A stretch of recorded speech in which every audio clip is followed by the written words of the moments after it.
Chair of PATA Nepal Chapter, Kim Lakai, CEO of PATA Nepal Chapter, Suresh Budal, distinguished organizers of PATA Himalayan Travel Mart, distinguished delegates visiting from abroad, entrepreneurs and leaders of the tourism industry, representatives of our valued international partners, ladies and gentlemen, namaste and good morning. On behalf of the Government of Nepal, and in my capacity as Chair of the International Relations and Tourism Committee of Nepal's Parliament, it is truly a pleasure to join you today. First, let me extend my sincere appreciation to the organizers for bringing together such a distinguished gathering of tourism leaders, investors, policymakers, and innovators. This is really beyond, it's my first time at a PATA event, and it's beyond my expectations.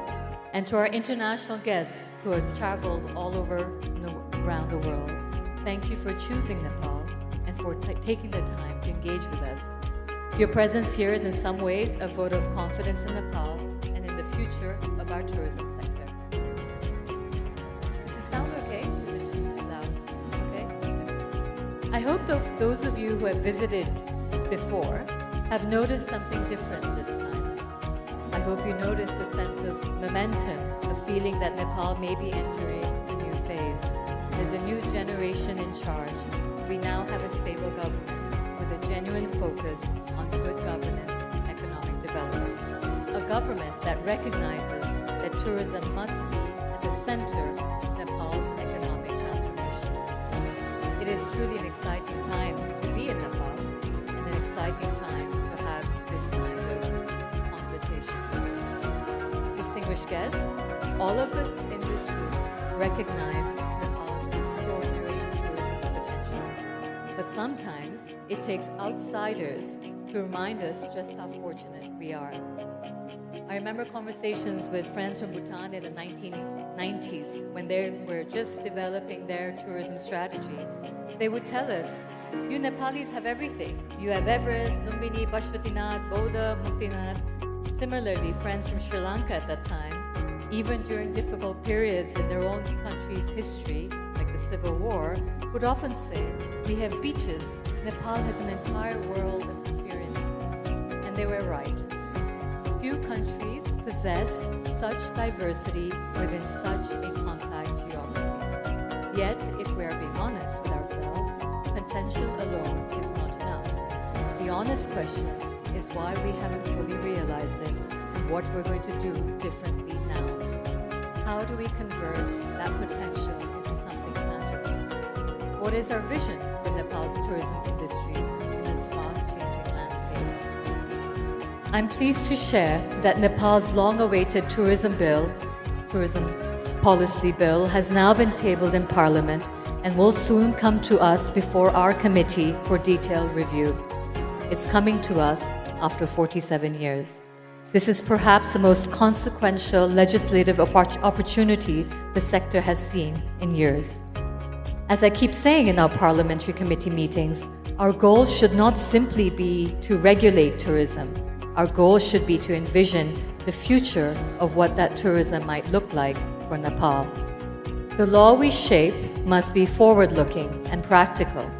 It must provide clarity and safeguards while creating an enabling environment for new ideas, new investments,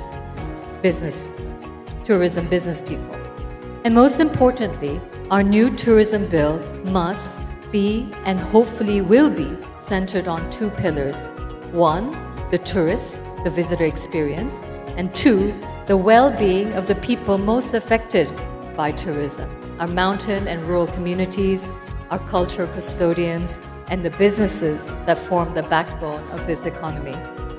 I grew up abroad all my life in culturally rich countries like Italy, Switzerland, Jordan, Russia, and in each of these countries, I saw how heritage and landscape were brought together into something coherent.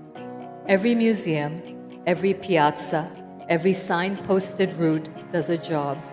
It invites visitors to linger, to expand, and to come back. Seeing that, I kept thinking about Nepal.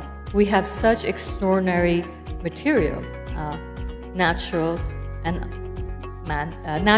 culture, but somehow we haven't always known what to do with it. My former colleague used to give the example of Giverny in France, where Monet, the famed Impressionist artist, was born. As you arrive, everything makes it very clear that you have arrived in the birthplace of Monet. Where Monet slept, where Monet ate, his favorite bar, his favorite restaurant, everything was signposted. And here we have the birthplace of the historical Buddha, a man whose lives and teachings have influenced billions over time and space. And even after a 30-minute tour or a 1-hour tour of Lumbini, you have no sense of the history of the place, why it matters, and why we should care. The storytelling is gravely missing. And as we all know, storytelling is everything these days. Very few visitors to Lumbini, for example, know that the greater Lumbini region is believed to hold the birthplace of not just Siddhartha Gautama Buddha, the historical Buddha, but 3 Buddhas of this era. And across Buddhist traditions from Thailand to Myanmar, Buddhists believe that the Buddha of the future will also be born in this sacred space. That is not a footnote. This is a pilgrimage economy waiting to be developed. So many New York Times bestsellers like Yuval Noah Harari's books to Hollywood blockbusters like The Matrix or Star Wars talk and explore concepts of impermanence, interdependence, the nature of reality, compassion. The Buddha taught these ideas some 2,500 years ago. And we forget that the very inception of those ideas actually began here in Lumbini. Vajrayana Buddhism, practiced by Newari families in the Kathmandu Valley, is considered by many scholars to be the original living form of Buddhism, organically interwoven with indigenous concepts that predate the Buddha's own lifetime. Then there are our festivals, our jatras, our rituals, our monasteries, some of the most renowned Rinpoches, our living heritage. We need to be better storytellers. When people actually experience these things, they leave carrying something, an attachment to this place, a story they can tell. That is how countries build influence quietly over time, not through diplomatic statements necessarily, but through the weight of their genuine experience. And yet, visitors to Nepal currently spend an average of around $48 a day, I believe is still the number. A very well-renowned Indian brand expert, Amitabh Khan, visited recently and spoke about Kerala and how they moved from a $20 a day destination to a $620 a day incident. Not by accident, but by deliberately and strategically planning. They took what they already had, the traditional houseboats, the Kathakali dancers, their cuisine, and they built experiences around it that were worth paying for.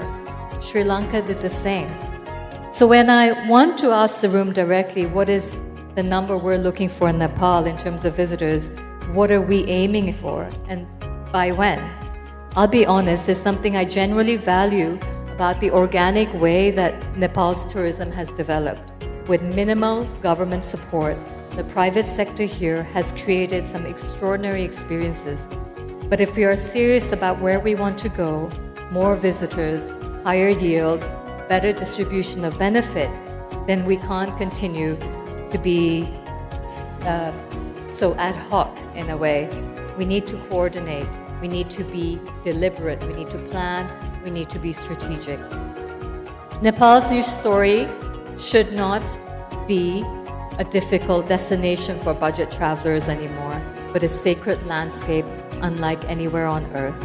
More temples than people, more gods than roads, that's what they used to say, where mountains meet monasteries, where the oldest living spiritual traditions are still practiced, and where, as many say, one can truly find oneself.